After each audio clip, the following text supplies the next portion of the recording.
Assalamualaikum warahmatullahi wabarakatuh. Apa kabar? Bertemu lagi dengan channel MGTIK. Kali ini saya akan membahas tentang materi pemrograman Java atau pemrograman berorientasi objek, yang mana materi ini adalah dosesan kepada anak-anak sekalian yang belajar di SMK kelas 11 ataupun juga di MAK kelas 11. Baiklah anak-anak sekalian, seperti yang sudah kita ketahui bahwa bahasa pemrograman Java adalah merupakan pemrograman berorientasi objek. Kita dulu pernah membahas secara teori bahwa pemrograman berorientasi objek adalah paradigma pemrograman berdasarkan konsep objek, yang mana di dalamnya terdapat data dalam bentuk field atau dikenal juga sebagai atribut. Juga di dalamnya ada bentuk kode, terus juga fungsi atau prosedur, juga ada metode. Mode data berorientasi objek itu dikatakan mudah dan fleksibel, baik itu dalam mengubah program ya, ataupun juga pemrograman berorientasi objek menggunakan bahasa Java ini adalah dia multi platform, jadi bisa digunakan ya pada beberapa sistem operasi, baik itu di Windows ataupun juga di Linux ataupun juga pada platform sistem operasi yang lainnya. Sebelum masuk kepada praktek, juga saya ingin mengingatkan kembali bahwa yang namanya pemrograman berorientasi objek, konsep dasarnya dia ada yang disebut dengan kelas. Ya, terus juga ada objek, ada abstraksi, ada enkapsulasi, ada polimorfisme. Ya. Nah, istilah-istilah tadi silahkan kalian kembangkan, kalian cari informasinya melalui internet, apa pengertian dari masing-masing istilah-istilah tadi. Anak-anak sekalian, pada kesempatan kali ini saya akan mencoba mengajak untuk praktek menggunakan aplikasi editor program Java, yaitu menggunakan NetBeans. Di sini saya menggunakan aplikasi NetBeans-nya adalah NetBeans versi 8 ya, yang 64 bit. Kalian nanti kalau untuk praktek di lab silakan disesuaikan saja. Kita buka dulu aplikasi NetBeans-nya. Untuk mengedit coding pemrograman Java ini kalian bisa memanfaatkan banyak editor ya. Bisa menggunakan NetBeans yang seperti saya gunakan ini, ataupun juga kalian bisa menggunakan aplikasi yang lain seperti Notepad, Notepad++, terus juga JCreator, dan yang lainnya yang banyak ya, termasuk di Visual Studio 2006 itu juga bisa digunakan. Baiklah, setelah aplikasi NetBeans-nya dijalankan, akan muncul tampilan start page seperti ini. Kalian bisa hilangkan checklist ininya agar nanti ketika kalian menjalankan kembali ini tidak muncul start page-nya. Terus kalian juga bisa tanda kali saja ini. Nah, untuk memulai aplikasi pemrograman Java menggunakan NetBeans ya, kita mulai dengan mengklik file lalu new project ya. File new project. Nah, di sini kita pilih Java, karena Java-nya kita menggunakan Java berbasis tag, kita gunakan dulu Java-nya adalah Java application. Nah, kita next, terus kita project name-nya tuliskan saja di sini latihan atau latihan 1. Setelah ininya checklistnya dihilangkan ya. Latihan 1, kita mau menyimpannya di mana? Kalau mau menyimpan di flash disk, kalian tinggal klik browse, simpan di flash disk. Di sini saya menyimpannya contohnya di drive D, ya, di data D. Lalu kita open, contohnya saya simpan di data sekolah, ya.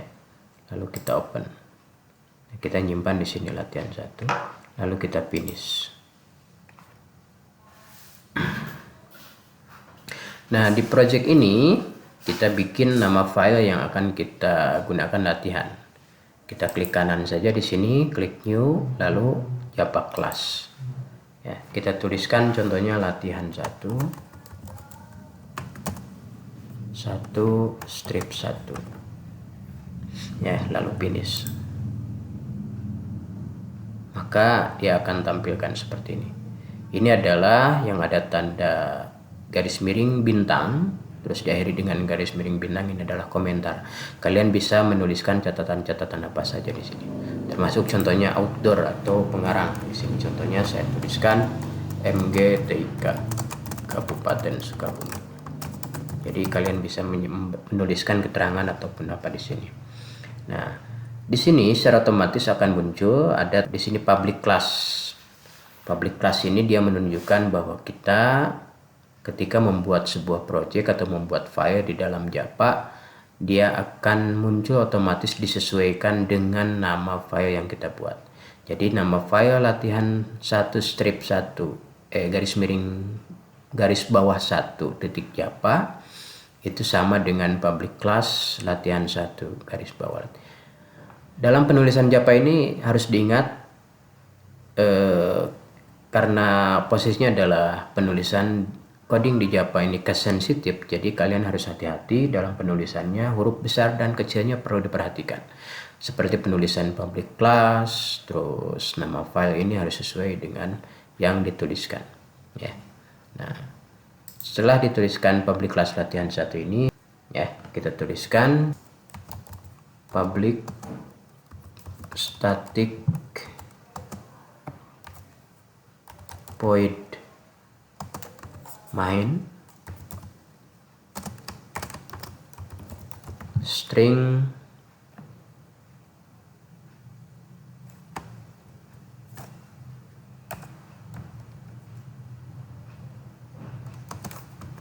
ARJS. Ya, sini kita gunakan tanda kurawa buka, lalu kita enter.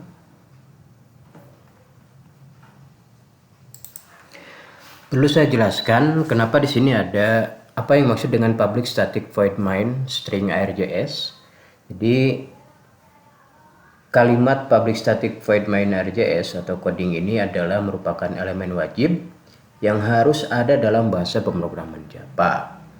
Karena tanpa ada elemen ini, ya, program yang dibuat dalam bahasa pemrograman Java tidak akan berjalan dengan baik.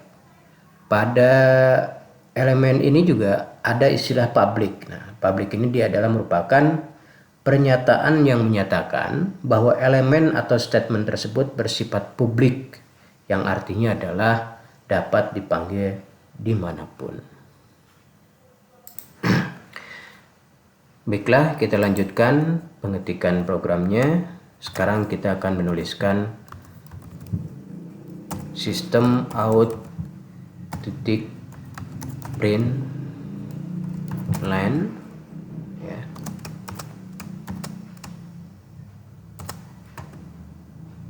Halo,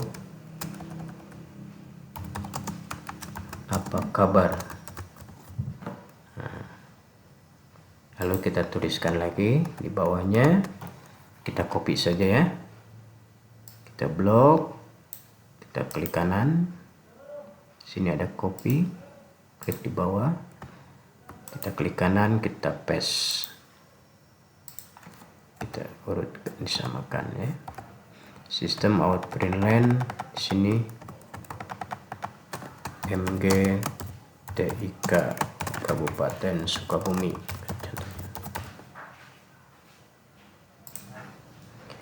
Sistem out print line ini adalah perintah untuk mencetak kata atau kalimat yang ada tanda kutip ini. Jadi sistem out print line dia akan mencetak halo apa kabar. Terus ada sistem out print. Nah, bedanya dengan sistem out print itu adalah dia tidak menemukan enter. Jadi nanti kalau nanti dieksekusi ya perintah ini, maka akan satu baris kalau tidak menggunakan ln. Tapi kalau menggunakan ln dia akan menjadi dua baris. Jadi nanti akan ditampilkan halo apa kabar. Nah, lalu di bawahnya akan muncul mget.tik Kabupaten Sukabumi. Anak-anak sekalian, ya, kalau kalian menemukan di sini ada tanda merah di pinggirnya, artinya berarti ada kode khusus yang harus dimunculkan di sini. Ini berarti baris ini yang dua ini masih error. Kita bisa cek di sini. Nah, di situ ada muncul tanda kutip titik koma expected. Artinya berarti di ujung ini penulisan ini dia harus menggunakan tanda titik koma. Kita tambahkan titik koma, maka dia akan hilang. Ini juga sama, kalian juga harus menambahkan di sini titik koma. Gitu. Nah, artinya bahwa setiap baris ketika penulisan coding ini, kalau si baris itu dia harus ditutup dengan titik koma. Dan juga blok dari sebuah program ya, di sini juga harus dimulai dengan tanda kurawa dan juga kurawa buka dengan kurawa tutup. Setelah ini lalu kita jalankan programnya, apakah sudah betul atau belum. Kita tinggal klik ini saja, run project, atau menggunakan tombol F6. Kita save dulu. Oke. Nah, dia muncul, halo apa kabar mget.tik Kabupaten Sukabumi.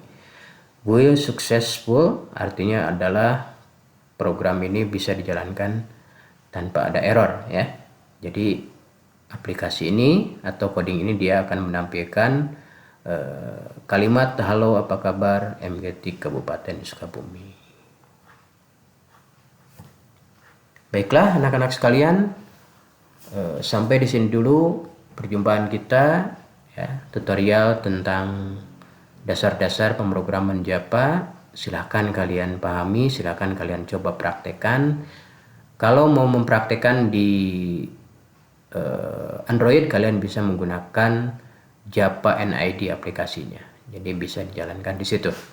Baiklah, semoga bermanfaat. Dari saya cukup sekian. Assalamualaikum warahmatullahi wabarakatuh.